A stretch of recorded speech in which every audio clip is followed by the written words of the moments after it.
Sábado. Estudando os tesouros da verdade. Nós já estamos no segundo trimestre, prosseguindo, estudando aí tesouros da verdade. Cada sábado estudamos sobre um destes tesouros. E hoje, esta semana toda, culminando com este sábado, e também na próxima semana, nós estaremos estudando sobre um assunto, sobre um dos tesouros da verdade. Qual o assunto, qual o título da lição de hoje? O assunto que estamos estudando nessa semana. 1000 anos de isolação, parte 1. Apenas a primeira parte desse assunto, O estudo prosseguirá na próxima semana, no próximo sábado. O texto áudio, a nossa amiga leu aqui antes de nós fazermos a oração textual, Está no livro do Apocalipse, capítulo 20, versos 5 e 6.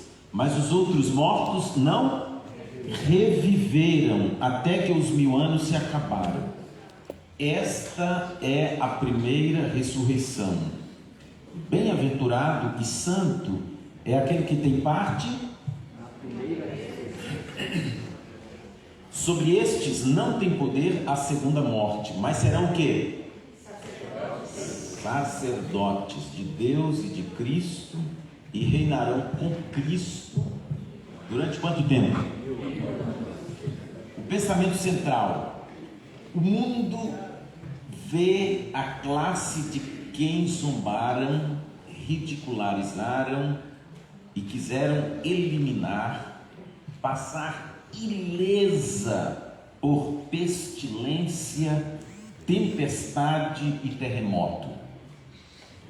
Aquele que se mostra um fogo devorador para os transgressores de sua lei é um pavilhão seguro para o seu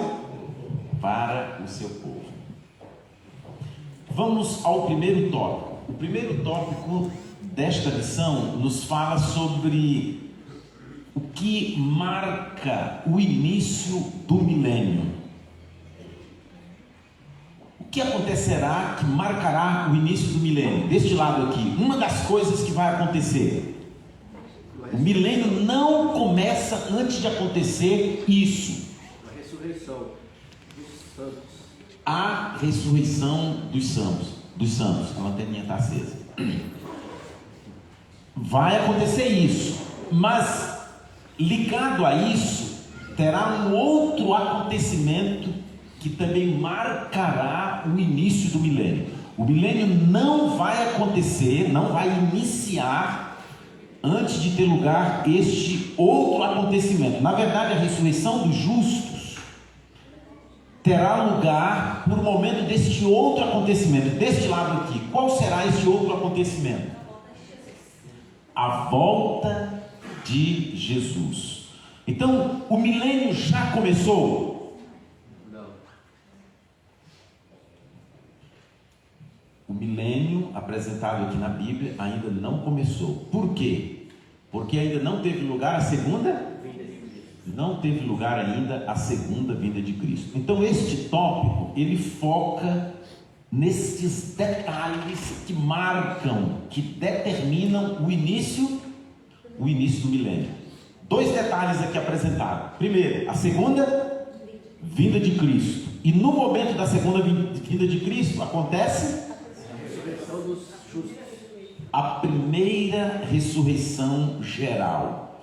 O segundo tópico desta lição, ela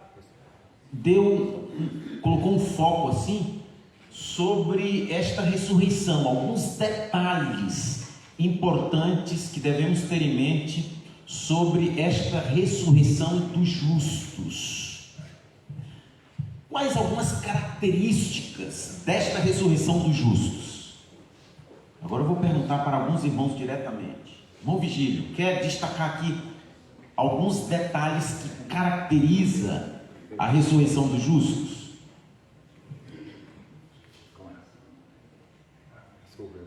Não, sem problema. Estamos aqui numa escola para aprendermos juntos. Alguém quer se manifestar aqui nesta pergunta?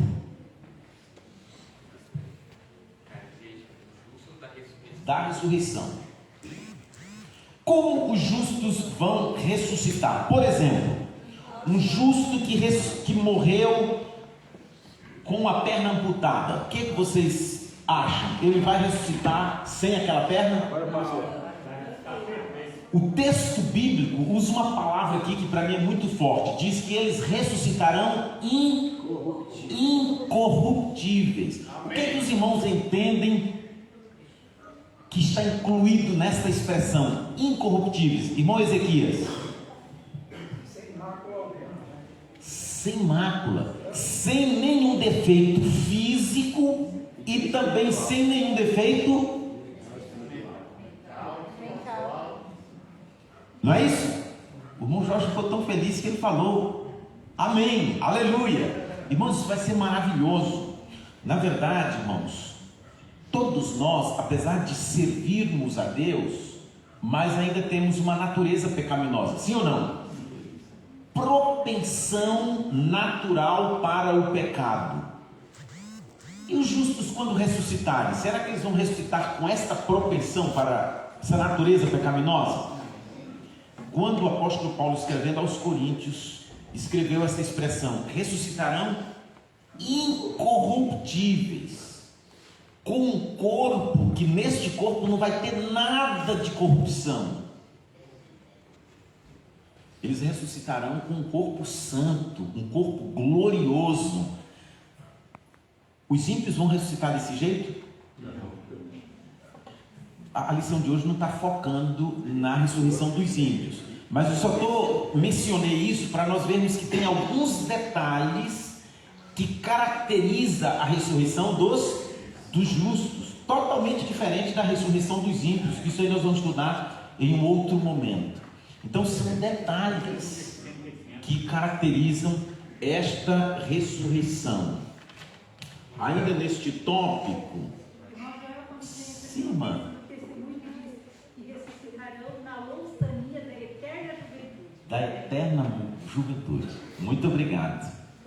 Muito obrigado. Ainda neste tópico aqui pede para nós recapitularmos rapidamente, relembrarmos o modo como Cristo volta para os que o amam. É a segunda pergunta deste segundo tópico. Quem quer fazer algum comentário sobre isto aqui? Relembrar, recapitular o modo como Cristo volta para os que o amam. Aqui, irmão, aqui no final do verso diz que porque o mesmo Senhor descerá do céu com um alarido. E a gente foi pesquisar essa palavra alarido, né? Porque a gente fala muito, mas eu não tinha me atentado ao significado dela. Diz que é com bramor de guerra. É assim, é um evento estrondoso, espetacular, muito grande, né? E vai chamar muita atenção. Vai ser algo espetacular. É assim que ele volta. Com alarido, com voz de arcanjo e com a trombeta de Deus. E os que morreram em Cristo ressuscitarão. Gente, Jesus voltará para os que o amam desta forma, de uma forma gloriosa, de uma forma que trará alegria, satisfação e ressurreição aos que morreram crendo nele. O terceiro tópico da lição de hoje: o lar celestial. Os justos que ressuscitam por ocasião da segunda vinda de Cristo e os justos que estiverem vivos até este momento que Jesus voltará. O que vai acontecer com todos esses salvos? Vai encontrar nas nuvens o Senhor. Eles serão arrebatados, trasladados, levados desta terra para encontrar com Jesus aonde? Nos ares. E ali estarão para sempre com o Senhor. Irmãos, quando se estuda este assunto do milênio, existem muitas crenças, muitos entendimentos diferentes sobre este assunto.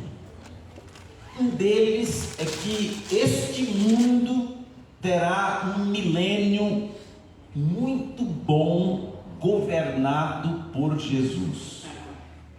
Uma nova era que Jesus vai governar aqui, ele vai reger as nações com vara de ferro, e sob o reino de Jesus, o reinado de Jesus, aí tudo vai ter uma nova ordem, tudo vai ser muito bom, perfeito, igualdade social, não vai ter problema de saúde, nenhum problema, ele vai resolver todos os problemas.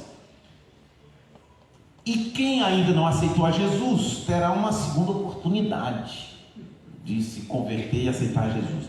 Mas de acordo com esse terceiro tópico, os justos que morreram em todas as épocas, nós vimos no tópico anterior que eles vão ressuscitar quando Jesus voltar. E os justos que estiverem vivos até o momento da ocasião de Jesus, o grupo completo dos salvos, o que acontece? Ficam aqui para ter um milênio de reinado sob o comando de Jesus aqui. É isso que está escrito na Bíblia? Eles são arrebatados. Eles não ficam nesta terra. Eles são arrebatados para encontrar com Jesus nos ares. A pergunta B deste tópico, ela reforça o mesmo assunto. Sim, irmão Haroldo. Queria ainda prestar um pensamento na pergunta A. Este é o verdadeiro arrebatamento que a Bíblia apresenta. Existe um texto de Lucas que diz que um está dormindo, dois estão dormindo, um será tomado, outro será deixado, dois estão no campo, um será tomado, outro será deixado. Que muitas vezes algumas pessoas aplicam esse texto a um arrebatamento dos santos, a igreja sendo arrebatada. Mas na realidade essas passagens não se referem a esse arrebatamento, mas sim a um momento que nós estamos vivendo, que é o juízo investigativo, e um nome é aceito, outro é rejeitado, e assim por diante. Não existe na Bíblia um arrebatamento como alguns pregam, que o piloto de avião está dirigindo, daqui a pouco ele é arrebatado e o avião fica ao léu, ou alguma outra coisa assim. Não existe amparo bíblico para esse tipo de arrebatamento. O arrebatamento bíblico é exatamente esse que você reforçou. Após as 10 pragas, por ocasião da volta de Jesus, os justos são ressuscitados e, juntamente com os vivos, todos são arrebatados para encontrar Jesus nos ares. Essa é a doutrina bíblica do arrebatamento. Muito obrigado. Tem até uma frase nos carros, né? A gente vê muito por aí, para-choque de caminhão. Em caso de arrebatamento, esse veículo ficará. Alguém já viu essa frase aí?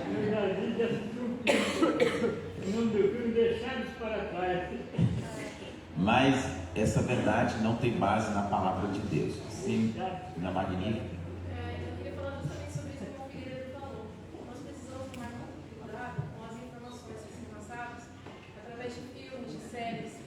Justamente nessa semana, na quinta-feira, foi colocado nos cinemas do Brasil mais uma edição desse filme Deixados para Trás. E é um filme que justamente trata sobre isso, sobre o arrebatamento nessa ocasião.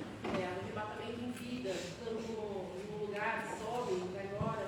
E às vezes as crianças, os adolescentes, eles estão tão sem informação, sem a verdadeira informação. É muito mais fácil acreditar no que assiste do que acreditar numa verdade que é pregada, que é dita. E o risco maior é essa verdade não ser pregada, não ser dita nos nossos lares. Nós estamos estudando essa lição como adultos, mas quando que nós temos falado isso para os nossos filhos? Eles não estudam a lição de adultos, nós estamos estudando. Então é uma coisa que como família nós devemos fazer, pregar para os nossos filhos, para que o mal não venha tirar a verdade do coração. Muito obrigado. Queridos, a última pergunta deste tópico tem uma palavra aqui chave. Como? Como os justos serão reunidos? O que os irmãos detectaram sobre isso aqui? Como vai acontecer isso? Tem um justo que está em um continente, outro está em outro continente. No Brasil, vai ter justos em todos esses lugares do Brasil. Como que eles vão ser reunidos no mesmo lugar para subir juntos para encontrar com Jesus? Como serão reunidos? Já pararam para pensar nisso? A Bíblia responde, os textos aqui respondem. Irmão Nelson quer comentar sobre isso aqui? Algum outro irmão? Os anjos. O versículo 31 fala, né? Os anjos, e ele enviará os seus anjos com grande clangor, trombeta, os quais lhe ajuntarão os escolhidos desde os quatro ventos. Os anjos vão sair tocando por aí. Juntar os salvos. Está escrito, irmãos, que na ressurreição, o primeiro ser com quem o ressuscitado vai se encontrar é com quem? Com o seu anjo da guarda. Vocês já pararam para imaginar esse momento? Jesus volta com este, como é que é a palavra que você estudou e destacou aí?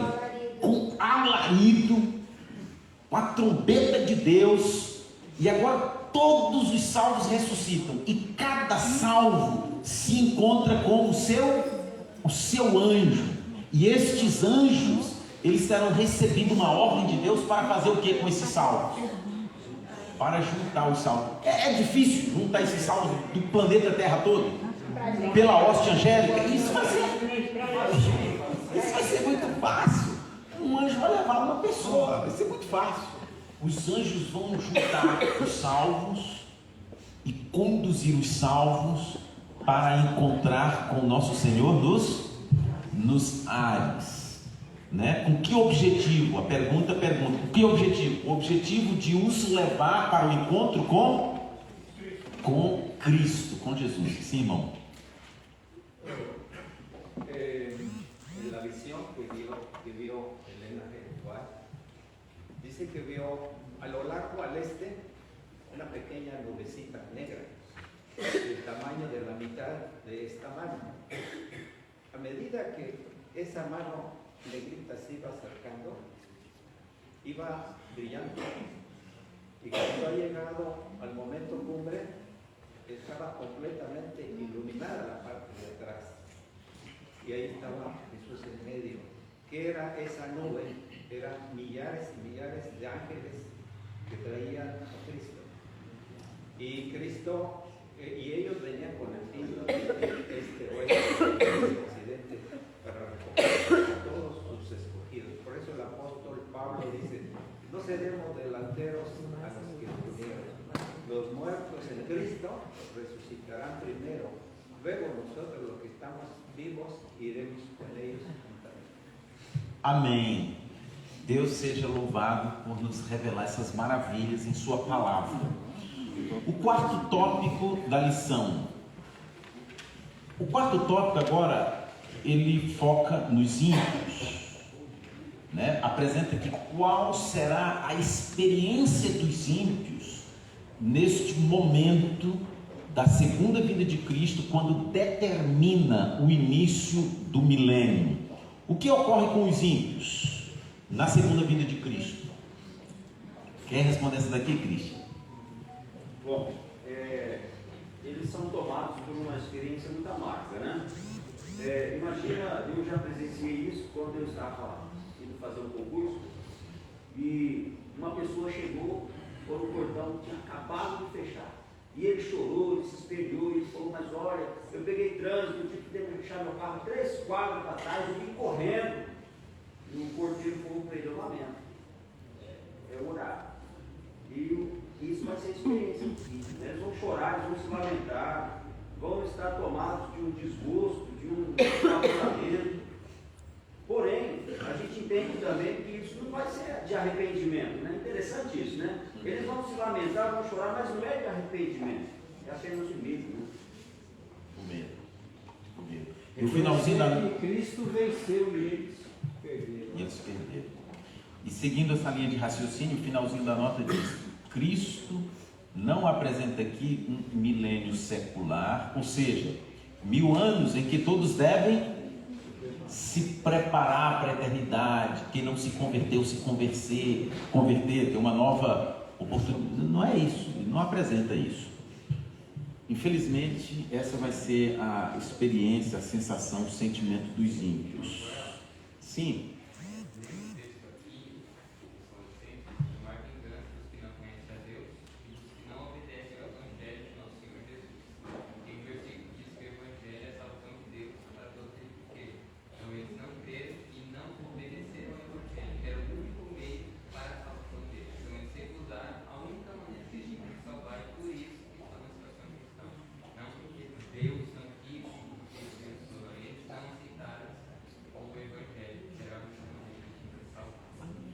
Obrigado. Então, ele aqui já está abordando já essa pergunta B. Descreva essa vingança. Eles vão receber a vingança de Deus. E essa pergunta aqui pede para descrevermos essa vingança. Será que vai ser legal? Essa vingança vai ser bom? Vai ser agradável receber essa vingança? Quando a gente usa essa palavra vingança, parece né? Deus se vingar parece que não se combina assim com o caráter de Deus, esse termo, né? Até porque a Bíblia fala que Deus não tem prazer na morte do ímpio, então vingança da parte do Senhor, mas seria o quê? A reivindicação, Deus está dando uma reivindicação e também uma retribuição do que as pessoas ímpias que não aceitaram a Cristo, o Evangelho, merecem, né? Cada um receberá a sua retribuição. Irmão Jorge quer falar. Fala la Biblia que son consumidos por la venganza de Dios. Consumidos los que no se arrepentieron. Mas también fala que van a ser destruidos. Y lo que me impresionó tanto era este texto que dice, no sé cómo fala en portugués, en inglés dice otra cosa, dice, they shall be dung upon the ground. Van a ser como excremento en el chão. Ahí va a ser como nada, um estorbo. Exatamente. Irmão Haroldo? Em Isaías 28, a Bíblia diz que esse ato de vingança é um estranho ato para Deus. Porque hoje nós temos um Deus na sua bondade, sua misericórdia, que mesmo as coisas ruins que acontecem, podemos dizer que não são coisas que Deus faz, mas que Ele permite. É o inimigo que faz, o inimigo que destrói, o inimigo que mata, o inimigo que faz toda essa miséria que tem no nosso mundo. Mas nesse dia é o ato de Deus, é o ato de Deus mesmo, o ato de vingança.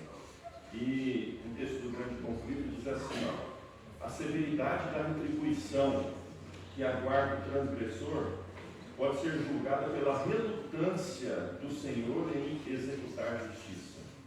A retribuição, a vingança é tão intensa, tão grande, que isso é como se Deus estivesse relutando em fazer isso, porque é uma coisa muito grave, uma coisa muito plena mesmo. Por isso que Ele reluta em vingar, porque será o ato final para a destruição dos ímpios. Obrigado. Sim, Bruno. Só dando uma olhada rápida aqui em alguns sinônimos da palavra vingança. Eu acho que depende do ponto de vista de quem vê, né? Em muitas ocasiões, quando você foi humilhado, quando jovem, quando você foi desacreditado, e quando você consegue um tipo de sucesso, ou financeiro, ou profissional, às vezes a pessoa que está olhando fala, o camarada se vingou, né? Então, aquele que, dependendo do ponto de vista, o seu sucesso não tem nada a ver com a vingança de alguém que você teve no passado, mas do ponto de vista de quem te humilhou, às vezes é um troco. E o sinônimo está aqui, né? O revide, volta, troco, pagamento, forra, saldo. Eu acho que saldo se encaixa bem como um sinônimo da palavra vingança. O saldo para o ímpio vai ser muito negativo. Para ele vai ser uma vingança. Obrigado. Ivanildo. Irmãos, a palavra de Deus diz que Deus é amor. E por ele ser amor, ele colocou algo muito importante para todo ser humano, desde quando criou o homem. É o livre-arbítrio. E Deus respeita qualquer escolha que o ser humano fizer. E a vingança que a Bíblia se refere, por trás, na realidade, essa vingança é um ato de amor também para acontecer, porque a vingança de Deus não é igual à vingança do homem. Todo ato de Deus é totalmente diferente do que o homem pratica aqui na Terra. Então, por que é um ato de amor? Porque se o ser humano vivesse mais 4.000 anos aqui na Terra, então o sofrimento seria para ele próprio. Deus lá no céu não ia ter a não ser a tristeza de ver os seus seres criados aqui sofrerem. Mas o fim do pecado, a destruição, também é um ato de amor para acabar o sofrimento, tanto por parte daqueles que são justos, quanto da parte daqueles que são ímpios. Se fosse para viver mais 100 anos, iria viver da mesma maneira, não ia ter mudança de vida, não ia ter propósito nenhum para com Deus. Então, para que viver mais 100 anos sofrendo um pecado, se Deus pode colocar um ponto final? Então, Deus respeita a escolha de cada pessoa. Se a pessoa ama Deus, acredita em Deus, ele vai ser salvo. Quem não acredita não vai mudar o propósito de Deus. E Deus, no final, vai apenas retribuir aquilo que eu escolhi. Então, Deus vai me retribuir conforme a minha escolha. Muito obrigado, irmão Benildo. Muito bem colocado. Queridos, resumindo, o foco deste tópico é mostrar o que vai acontecer com os ímpios. O tópico anterior mostra o que vai acontecer com os salvos. Todos os salvos que já morreram e os salvos que estiverem vivos até o momento da segunda vinda de Cristo. O que vai acontecer com todos os salvos? Serão arrebatados. E o que vai acontecer com todos os ímpios que estiverem vivos? Não suportarão a glória de Jesus. Serão fulminados. Onde estiverem, num certo momento, eles vão ver a princípio, vão procurar se esconder, mas chega um momento que onde estiver ali, eles morrem, caem morto, e no certo sentido serão como esterco, o cavalo está andando aí, e ele faz suas necessidades, cai do jeito que cai, onde cai ele fica. É verdade ou não é? Não é assim que acontece com o esterco? O cachorrinho, os bichos, tudo que faz, solta os estercos por aí, do jeito que cai, onde cai ele fica. Assim vai ser o ser humano. Tem um texto que diz que não serão pranteados, nem recolhidos e nem sepultados. Não vai ter ninguém para prantear ninguém, ninguém para recolher ninguém, ninguém para sepultar ninguém, porque os salvos terão sido arrebatados e todos os ímpios morrem simultaneamente. Então serão como esterco, do jeito que cai, onde cai, ali permanece. E as aves do céu vão fazer um grande banquete, começa a comer essa turma toda aí. E o último tópico agora foca sobre o planeta Terra. O que vai acontecer com o planeta Terra? Os salvos no céu, os ímpios, todos os ímpios mortos. Como vai ficar o planeta Terra durante este período de 1000 anos? Desolado, sem nada, sem forma. Desolação, sem forma e vazia. A terra ficará assim, sem forma e vazia. O texto aqui de Jeremias 4 apresenta alguns detalhes importantes. Em visão, Deus mostrou para Jeremias e ele começa a relatar: olha, eu contemplei a terra e eis que estava sem forma e vazia, olhei os céus e eis que não havia a sua luz. Todas as aves do céu haviam fugido. Ele observou os montes e eles tinham desaparecido do lugar, tremiam, tinham desaparecido. Ele observou a terra fértil, bonita. Imagine a Mata Atlântica, a Mata Amazônica, e eis que era o quê? Um deserto. Aqueles lugares assim de plantas exuberantes. Ele observou e viu que só estava só um deserto. Irmãos, sem a luz, o que acontece com toda a flora sem a luz? Morre. Não é isso, Júnior? Não consegue, não tem um processo da fotossíntese e morre, toda a flora morre. Sem a flora, o que acontece com a fauna do planeta Terra? Morre, todos os animais morrem. Sem seres humanos, sem nenhuma vegetação, sem nenhum animal, os montes saíram do lugar, virou uma confusão, a terra se virou do avesso aí. Então Deus, em visão, mostrou para Jeremias a terra neste momento, e ele, contemplando a terra, ele faz essa descrição que encontramos aqui no capítulo 4 do profeta Jeremias. uma tremenda desolação.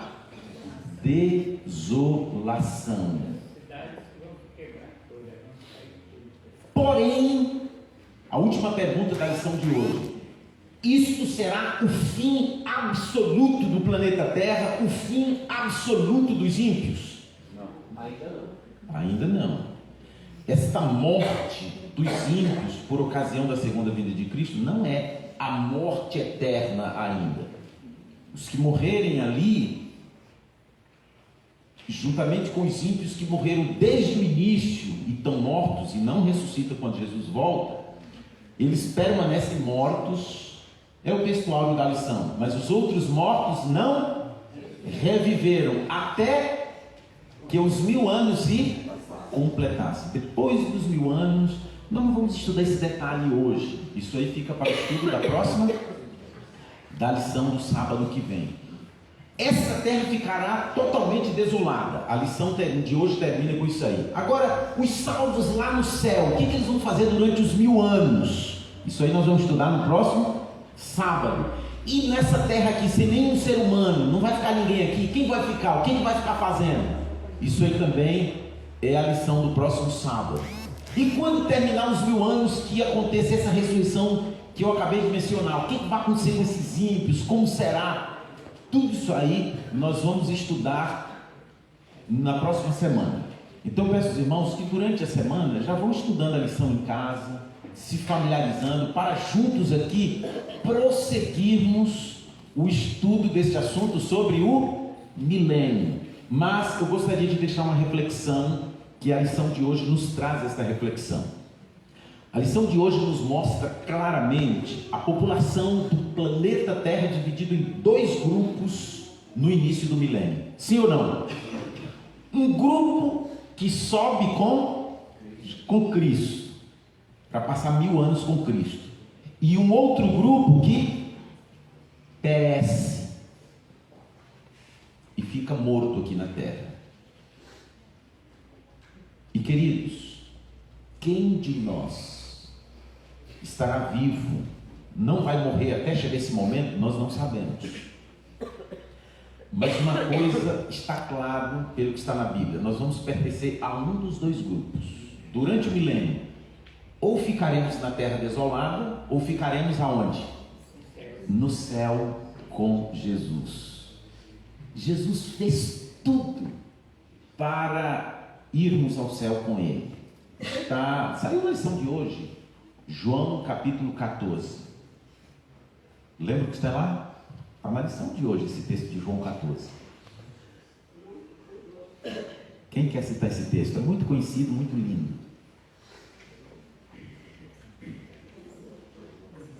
Não se turbe o vosso coração. Credes em Deus, credes também na casa de meu Pai. Se não fosse assim, eu teria dito, vou.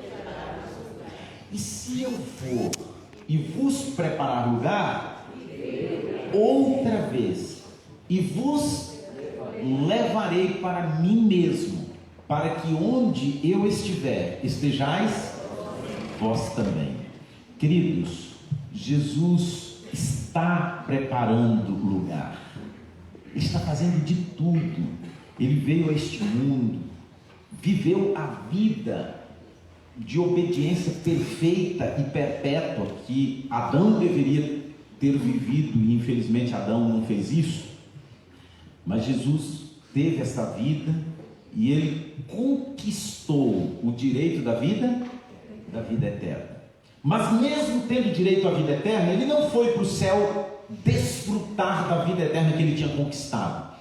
Ele preferiu morrer por você do que ir ao céu sem você. Ele morreu para nos dar o privilégio de nos levar ao céu com Ele, para nos dar o privilégio de cumprir o que está nesse texto que acabamos de dizer: virei outra vez e vos levarei para mim mesmo, para que onde eu estiver, estejais vós também. Quantos desejam subir com Jesus quando Ele voltar? Que Deus nos dê a sua graça para isso. Queridos, em gratidão a Deus pelo que Ele fez por nós, nós vamos adorá-lo neste momento e ofertar a Ele enquanto cantaremos as palavras do hino 58. Cantai alegremente.